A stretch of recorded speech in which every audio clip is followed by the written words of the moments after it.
बार एक गोपी श्री कृष्ण से प्रश्न करती है।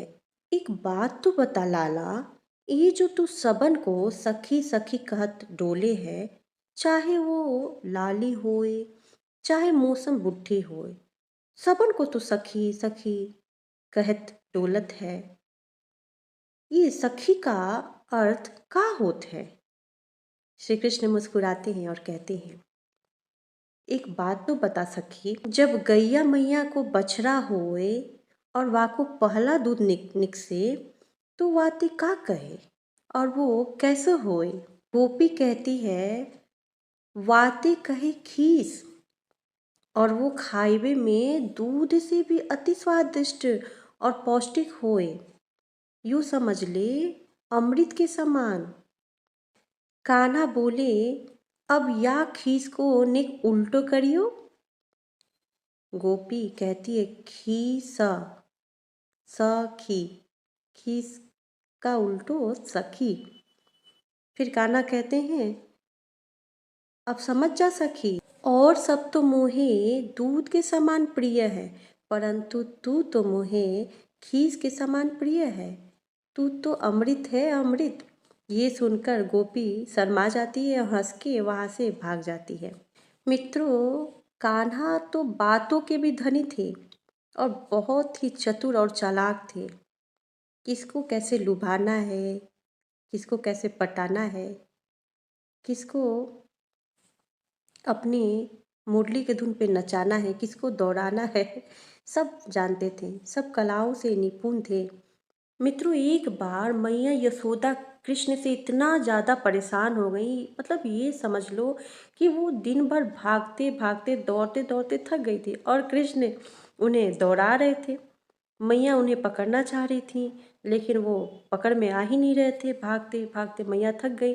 तभी कृष्ण के जो मित्र थे मनसुखा, वो आते हैं और वो मैया उनसे कहती हैं, मनसुखा जरा कान्हा को पकड़ना, ये बहुत परेशान करके रख दिया, ये मेरे पकड़ में आ ही नहीं रहा है। मनसुखा कहते हैं कि हाँ हाँ मैया, मैं अभी कृष्ण को पकड़ के देता हूँ। तो मनसुखा लगी कृष्ण को पकड़ने। तो कृष्ण कहते हैं, देख मनसुखा, ये अच्छी बात नहीं है। तू तू तो मेरे पार्टी में है और तू मैया के कहने में आ रहा है। तू आज मैया के कहने पे मुझे पकड़ने आ रहा है, ये तो बहुत गलत बात है ना मनसुखा।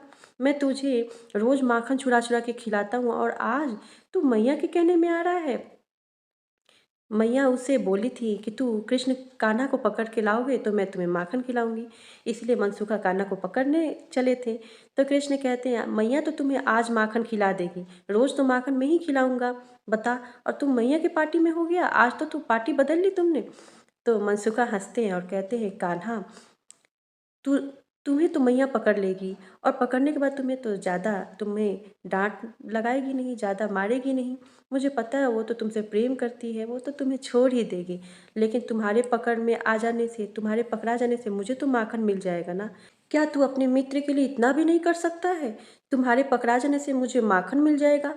तो कान्हा हंसते हैं और जाके मनसुखा कृष्ण को पकड़ लेते हैं और जोर जोर जोर से मैया को आवाज़ लगाने लगते हैं, मैया मैया जल्दी आओ, कान्हा को मैंने पकड़ लिया। और ऐसा करते करते मैया दौड़ के आती हैं, तब तक मनसुखा क्या करते हैं, कान्हा को छोड़ देते हैं और कन्हैया वहाँ से फुर्र से भाग जाते हैं। फिर मैया कहती हैं, ये क्या किया तूने? तो मनसुखा कहते हैं कि मैया, मैं तो कब से पकड़ के रखा था, कब से तुम्हें आवाज़ लगा रहा था, तुम ही तो नहीं आ रही थी ना।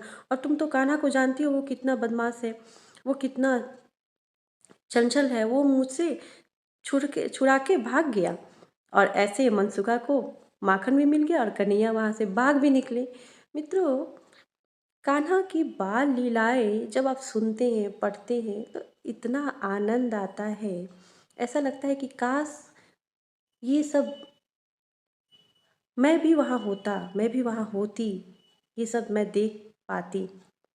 पर महसूस कीजिए, आज भी श्री कृष्ण लीलाएं करते हैं, बहुत लीलाएं करते हैं, पल पल लीलाएं करते हैं, लेकिन उनको देखने के लिए बाहरी आँखों की नहीं, हृदय की आँखों को खोलना होगा और वो आनंद आज भी प्राप्त हो सकता है। उन्हें बस हृदय से महसूस करना होगा। राधे राधे, जय श्री कृष्ण।